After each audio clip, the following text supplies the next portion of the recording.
which said maximum recording time has been reached. I think that was a half hour. Okay, fail. We're at Unremarkable Rock. It's that rock's fault. Stupid rock. You need to have some function in reality other than being unremarkable, because you just messed up my whole video. I was rambling on about Schrödinger's cat, and I don't know where the video stopped on me. Schrödinger's cat is a thought experiment, but you could put yourself in the box and either be alive or dead as long as the box is closed.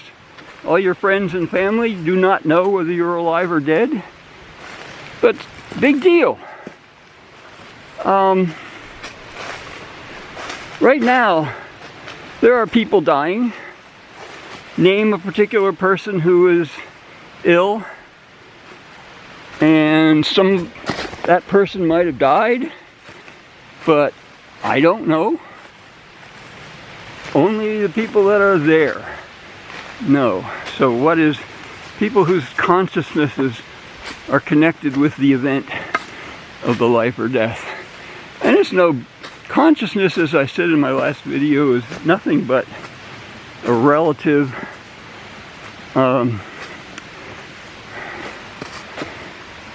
manifestation of our senses, and there's nothing special or magical about it at all. A rock has consciousness in the sense that if it gets hit by another rock, it moves. That's consciousness. That's all there is to it. And the more we spend our stupid brains trying to figure out what it is, the farther we get from the truth, which is that it is unfathomable and unspeakable, and it is the thing that keeps us from understanding the Tao. It is the thing that we need to make the effort to try to go to beyond. So one way to try and go beyond it is to think of the Schrödinger cat experiment. But first, we're near the end of this video that I hoped it would continue continuously to its continual point of ending, but we're at St. Francis of Flat Rock Creek. Here's the flat rock, number 1 in St. Francis.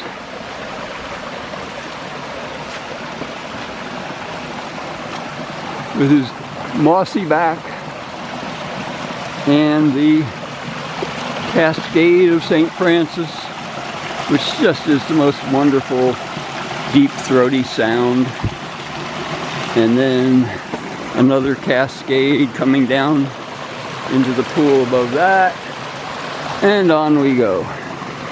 We're almost to the end. And do I manage to get to the end of this Schrödinger cat discussion at the same time? The idea is, if you think about yourself being in that box, and you're doing it only as a thought experiment, if you can understand the idea that you can be both alive and dead at once, then you're pretty much there. Your life, bathtub rock, another pretty cascade. Your life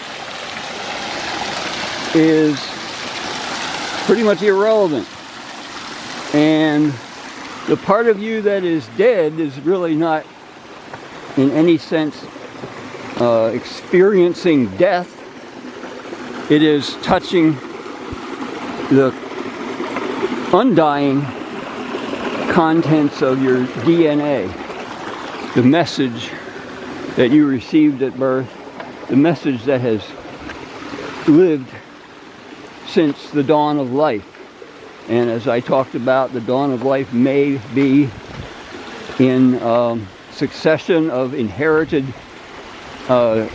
transcendences from parent universe to child universe till we can trace it back literally trillions upon trillions of years to maybe the first primitive universes that somehow found a way to support life. So think of your experience in that box being both alive and dead simultaneously, and try to contemplate what that means. How does it feel to be both alive and dead at the same time? The tour ends here at the swimming hole. And maybe the lesson too. We're in a place where there isn't wind. Hopefully the camera was recording without making lots of noises from the wind.